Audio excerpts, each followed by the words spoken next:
తాగుడు, పేకాట లాంటి చెడు అలవాట్లకు బానిసైన వాడు ఇంట్లో ఉన్న గిన్నె, గరిటెలతో మొదలుపెట్టి పెళ్ళాం నగలని, పుస్తెలని, చివరికి ఉంటున్న ఇంటిని కూడా తాకట్టు పెట్టేసి కుటుంబాన్ని నడి రోడ్డు మీద నిలబెడతాడు. ఇప్పుడు అవినీతి వ్యసనపరుడు జగన్ రెడ్డి పరిస్థితి కూడా ఇలాగే ఉంది. ఇప్పటికే 10 లక్షల కోట్లకు పైగా అప్పు చేశాడు. ఇది కాకుండా కాంట్రాక్టర్లకు 1,70,000 కోట్ల బకాయిలు పెట్టాడు.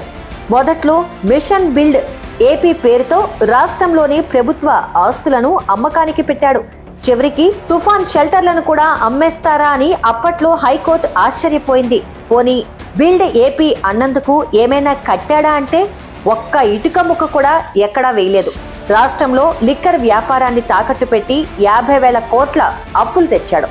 అప్పులు, అమ్మకాలు కష్టమయ్యేసరికి తాకట్టు పెట్టడం మొదలుపెట్టాడు. ఒక్క విశాఖలోనే 13 ప్రభుత్వ ఆస్తులు తాకట్టు పెట్టి 25,000 కోట్లు అప్పులు తెచ్చాడంటే రాష్ట్రం మొత్తం మీద ఎన్ని ఆస్తులను తాకట్టు పెట్టాడో ఊహించుకోండి.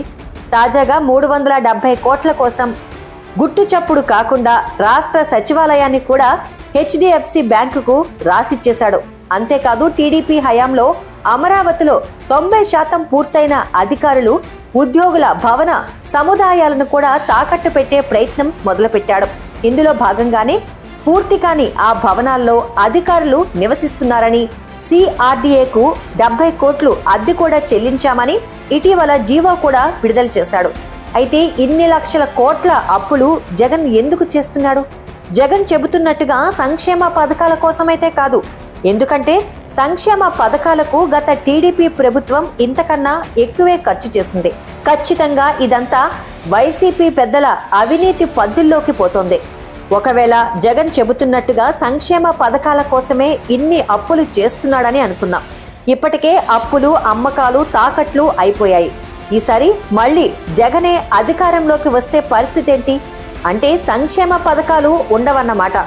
ఒకవేళ ఉంటాయనుకుంటే డబ్బులు ఎక్కడి నుంచి తెస్తాడు? ఈసారి మీకు తెలియకుండా మీ సొంత ఆస్తులని తాకట్టు పెడతాడన్నమాట. లేదంటే ఎడాపెడా పన్నులేసి బాస్తాడు. కాబట్టి ప్రజలారా ఇంకా మీరే ఆలోచించుకోండి.